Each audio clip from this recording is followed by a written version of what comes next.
from the CyberHub bunker and studio, you're tuning in to the CyberHub podcast. And now for your host and CISO, James Azar. Hey everyone, good morning. It's Wednesday, January 27th, 2021. We've got an excellent loaded practitioner brief for you folks today. A lot of very good and interesting things to talk about that are going to be impacting the way we react to specific things down our supply chain as well as within our own organization today. Before we do that, though, thank you so much for tuning in. We are live on LinkedIn, YouTube, and Facebook. If you are watching us there, I am grateful. You can comment, say good morning, join us. Please do so. If you're listening on your favorite podcast listening platform, please make sure to subscribe. Give us a 5-star review. That helps push us up the rankings, and I'm grateful for your support. Today's episode is supported by KnowBe4 and Wistic.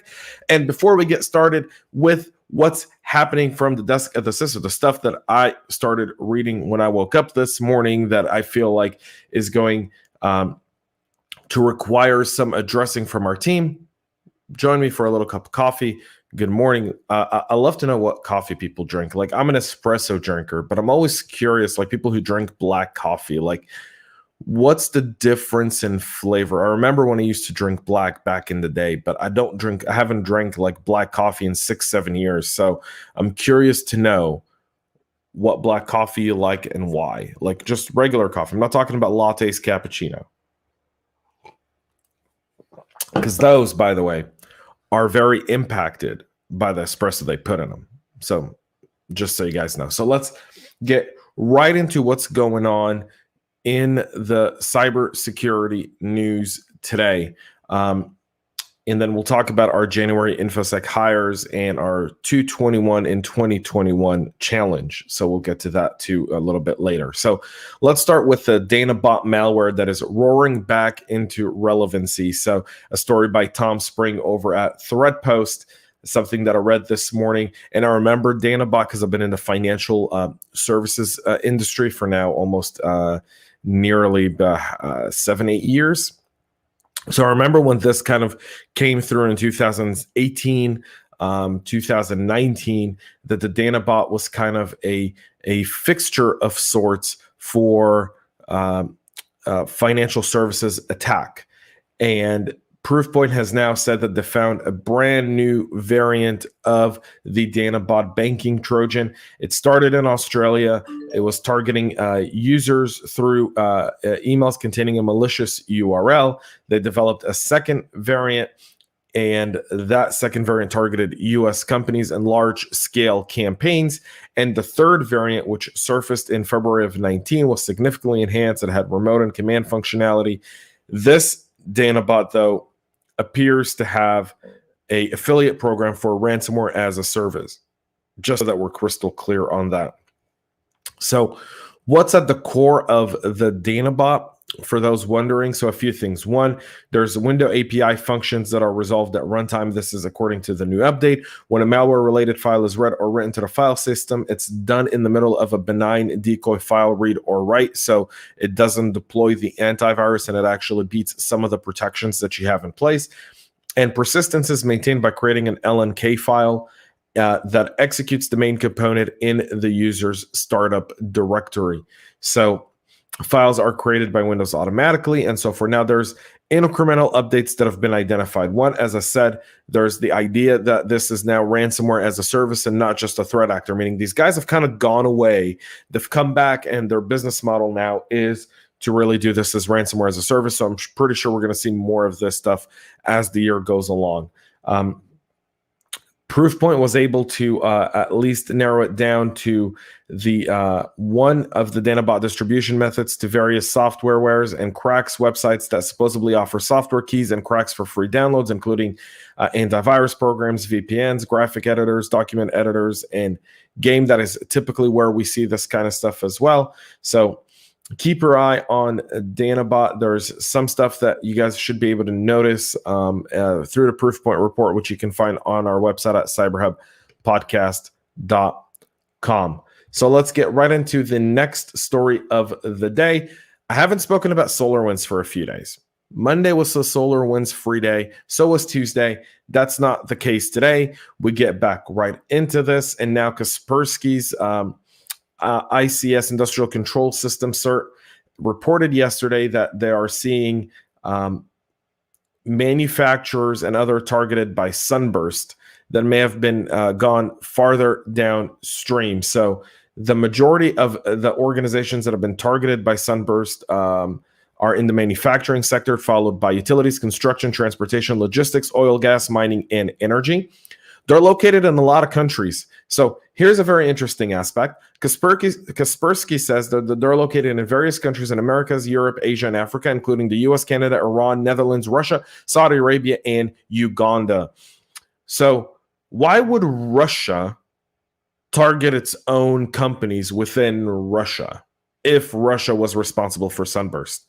Very interesting thing here. I've said for a while, this is more than one threat actor. I believe that China was involved somewhere based on this specific thing. China's trying to gain political advantage in Iran. They're definitely see Russia as kind of the enemy of my enemy is my friend, but they also are threatened by the Russians and so forth. So the cybersecurity firm has determined that roughly 200 of its customers did receive the malicious SolarWinds update, including 20 in the industrial control sector. Kaspersky goes on to say that to some extent, there's more companies that have now actually confirmed that they've been impacted, including Mimecast, which we'll talk about here in just a minute, Qualys, and Fidelis Cybersecurity.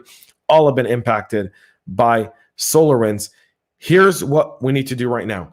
Giving this information, go down your supply chain, see if any manufacturing business impact your company, and then communicate with them to see if they've been impacted by this, but only if they process or you guys are interconnected somehow where whatever Sunburst is doing on their system could impact your organization. Otherwise, there's no reason to go down that path. We'll continue with SolarWinds, and email security company Mimecast has confirmed that the threat actors behind the SolarWinds supply chain is behind the security breach that they disclosed earlier this month. The investigation by Mimecast has now confirmed their suspicion that credentials establish connections from Mimecast tenants to an on-premise and cloud service, which includes LDAP, Azure Active Directory, Exchange Web Services, POP3 journaling, and SMTP authenticated delivery routes. The company added that there's no evidence that any of the encrypted credentials accessed during the breach were decrypted and misused.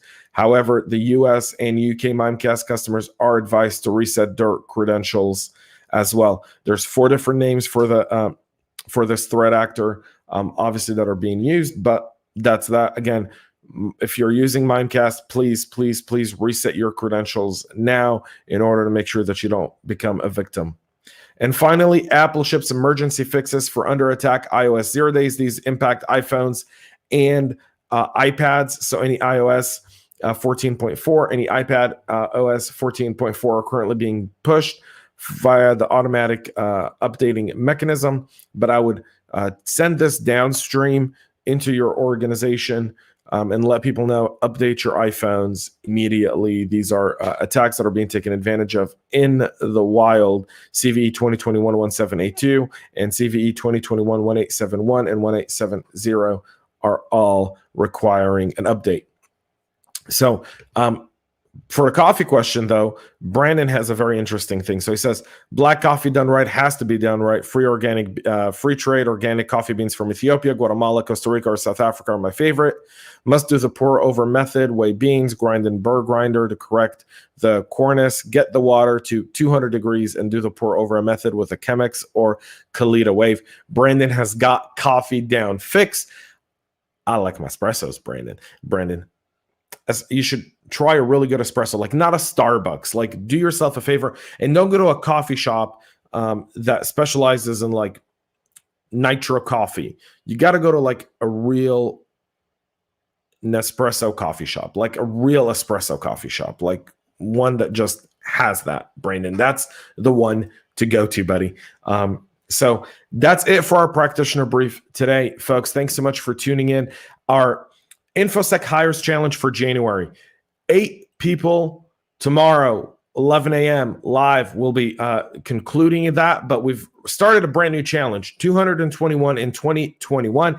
Chris Falon will be joining me on Monday here on the Practitioner Brief. We're going to talk about that challenge and what it means for us as a community to help break down barriers, address the job gaps, and really come together and help people find the work, because I don't think people understand how valuable one job can be to folks. So that's it for us here today, folks. Please make sure to subscribe. Please make sure to tune in. Tomorrow, 9 a.m., I'll be back live with the final Practitioner Brief for the month of January, also for the week. So you'll want to be there then. I may have a surprise on the coffee front because Brandon has just inspired me to do something. So until then, folks, thanks so much for watching. Thanks so much for listening. Thanks so much for tuning in. Stay healthy and stay cyber safe. We love feedback, so make sure to connect with us on social media and subscribe to our podcast on your favorite podcast listening platform.